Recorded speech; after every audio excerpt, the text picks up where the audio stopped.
Buntut atas tewasnya seorang wanita yang terjatuh dari lift Bandara Kuala Namu, Deli Serdang beberapa waktu lalu, pihak Angkasa Pura II memanggil vendor fasilitas lift. Pemanggilan tersebut dilakukan sebagai bagian dari upaya serius dan aktif memastikan aspek keamanan, keselamatan, dan pelayanan di bandara. Pihak vendor diperiksa sekitar 4 jam dan berlangsung tertutup. Pemeriksaan dilakukan untuk mendapat penjelasan mengenai teknis cara kerja dan kondisi pintu lift yang memiliki akses dua arah pintu berbeda atau double side.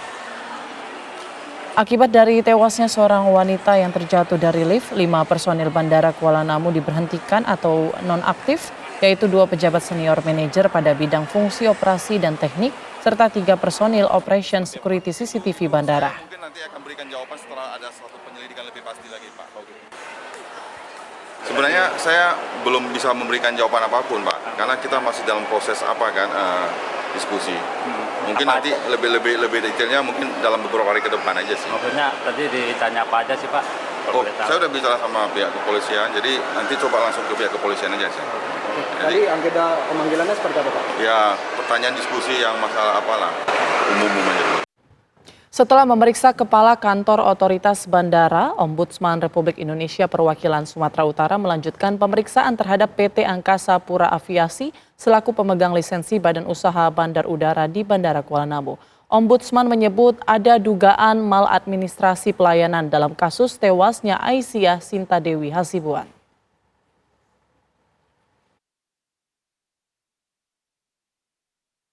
Ombudsman RI Perwakilan Sumatera Utara memeriksa sejumlah pihak dalam kasus tewasnya Aisyah Sinta Dewi Hasibuan yang jatuh dari lift di Bandara Kuala Namu, Deli Serdang, Sumatera Utara. Ombudsman memanggil pihak PT Angkasa Pura Aviasi selaku anak perusahaan PT Angkasa Pura II yang mengelola Bandara Kuala Namu. Hadir dalam pemeriksaan itu, Direktur Operasi PT Angkasa Pura Aviasi Kuala Namu Herianto, Head of Corporate Secretary dan Legal PT Angkasa Pura Aviasi Dedi Al-Subur, dan seorang staf bandara. Pemeriksaan berlangsung tertutup selama sekitar 3 jam. Kami akan sampaikan secara lengkap kepada Pak. Terkait personil kita yang sudah dinonaktifkan. Poin nanti termasuk yang kami nanti sampaikan. Ada 5 ya Bang, tidak ada tambahan lagi ya Bang? Kemenhub sendiri sudah menyampaikan teguran Pak Heri, bagaimana nih? Nanti kami sampaikan secara resmi. Ya. Ditunggu sampai kapan nih Pak Heri? Kepala Ombudsman RI Perwakilan Sumatera Utara Abiyadi Siregar menyatakan ada dugaan pelanggaran Undang-Undang Nomor 25 Tahun 2009 tentang jaminan pelayanan publik dalam kasus ini. Saya melihatkan dari awal kan misalnya konstruksi lift saja menurut saya itu tidak sesuai dengan standar misalnya dalam untuk memberikan jaminan keamanan dan keselamatan bagi pengendara, bagi masyarakat pengguna layanan ya. Karena kan Undang-Undang 25 tahun 2009 itu kan mewajibkan seluruh pengendara untuk memberi jaminan keamanan dan keselamatan kepada masyarakat pengguna layanannya. Ya, itu Undang-Undang 25 tahun 2009. Nah, kalau kita lihat dari kondisi bis itu kan itu yang tidak tergambar di situ. PT Angkasa Pura Aviasi telah menonaktifkan 5 personel Bandara Kuala Namu buntut tewasnya Aisyah Sinta Dewi Hasibuan. Pencopotan ini sebagai bentuk evaluasi yang dilakukan pihak Bandara Kuala Namu. Dari Medan, Sumatera Utara, Ahmidal Yauzar, TV One, mengabarkan. Kapolda Sumatera Utara Irjen Pol RZ Pancaputra menyebut Polresta Deli Serdang masih menyelidiki kasus wanita tewas terjatuh dari lift Bandara Kuala Namu. Polisi masih mendalami keterangan mengenai kelalaian sejumlah pihak dan berikut pernyataan Kapolda Sumatera Utara Irjen Pol RZ Pancaputra. Sekarang Polresta Deli Serdang dan diasistensi oleh Ditreskrim Polda Sumatera Utara terkait dengan penanganannya saat ini, yaitu melakukan penyelidikan dengan melakukan pemeriksaan kepada semua pihak, baik itu pengelola bandara maupun APSEC maupun terkait dengan proses dari bagaimana membentuk atau memfasilitasi lift itu bisa ada di bandara dengan kondisi yang teman-teman sudah tahu tadi. Kejadian tragis menimpa Aisyah saat ia mengantarkan keponakannya untuk terbang dari Bandara Kuala Namu 24 April lalu. Setelah mengantarkan keponakannya, Aisyah sudah sempat keluar ke parkiran bandara, namun tiba-tiba keponakannya menelpon agar Aisyah kembali ke dalam bandara. Dugaan maladministrasi pelayanan pun muncul dalam kasus tewasnya Aisyah Sinta Dewi Hasibuan.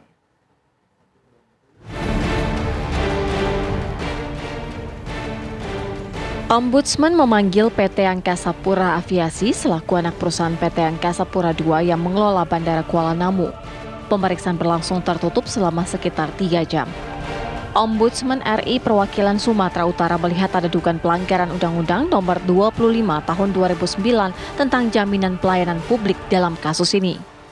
Ya, yang pertama kita tentunya melihat infrastruktur dulu. Ya. Apakah infrastruktur itu sudah memenuhi standar-standar keselamatan. Nah, di sini kita juga saya melihat ada beberapa yang aneh di Indonesia ini. Kedua adalah dari sistem pengawasan. Ketiga adalah dari sistem pelayanan terhadap keluhan atau pengaduan. Nah, kalau kita lihat lift yang dipakai ini adalah buatan Korea, produksi tahun 2009, tapi baru dipasang pada bulan Desember 2014, 5 tahun. 5 tahun. Ya. Dari 2009 sampai 2015 barang itu ada di mana? 2014. Itu saya nggak punya informasi. Tapi sertifikasinya ini dipasang pada sertifikat kelaikannya keluar pada bulan Desember 2014. 5 tahun setelah dibuat. 5 tahun setelah dibuat. Nah, sertifikasi ini dikeluarkan oleh Dinas Tenaga Kerja. Di Indonesia ini memang agak aneh. Lift, eskalator, travelator, genset, itu sertifikasinya oleh Dinas Tenaga Kerja. Seharusnya. Nah, yang mengeluarkan sertifikat kelaikan bangunan siapa? Kan? Sertifikat untuk kelaikan sistem deteksi dan pemadam kebakaran siapa? Mungkin karena alat atau infrastruktur tersebut tidak berdiri sendiri kan ya Pak Alvin ya. Artinya kan melibatkan juga manpower di sini. Iya, kalau manpower apakah gini deh, supir bus. Ya. Busnya itu kan alat kerja. Ya. Apa sertifikatnya dikeluarkan oleh Dinas Tenaga Kerja? Enggak juga kan. Nah, ini kan sudah sejak puluhan tahun yang lalu. Seingat saya sejak saya lahir tahun 60-an itu juga sudah demikian. Tapi zaman berubah. Ya. Apakah tidak ada perbaikan di sini? Siapa sih yang layak mensertifikasi?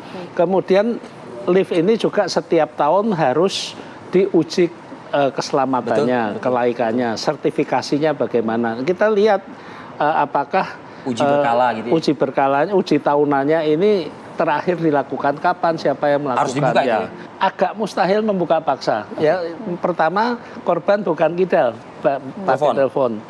Kedua, karena bukan kidal, tangan kirinya adalah tangan yang lemah. Artinya menggunakan satu tangan. Iya. Apakah mungkin seorang perempuan bukan atlet, bukan orang terlatih, gini pintunya buka, kalau bisa buka gini berarti lift itu nggak benar kan? Kita saja laki-laki yang badannya gedenya segini coba buka pintu lift nggak bisa. Berarti ada yang aneh dengan lift tersebut, tidak semestinya. Kemudian saya juga melihat korban ini sangat mungkin dalam kondisi kalut. Konsentrasi di telepon, panik, ya ada sesuatu yang urgent, makanya dia balik untuk menemui yang diantar itu, sehingga ketika pintu terbuka dia tidak lagi melihat di depannya ada apa sehingga jatuh. PT Angkasa Pura Aviasi telah menonaktifkan 5 personel Bandara Kuala Namu buntut tewasnya Aisyah Sinta Dewi Hasibuan. Pencopotan ini sebagai bentuk evaluasi yang dilakukan pihak Bandara Kuala Namu. Tim TV One mengabarkan.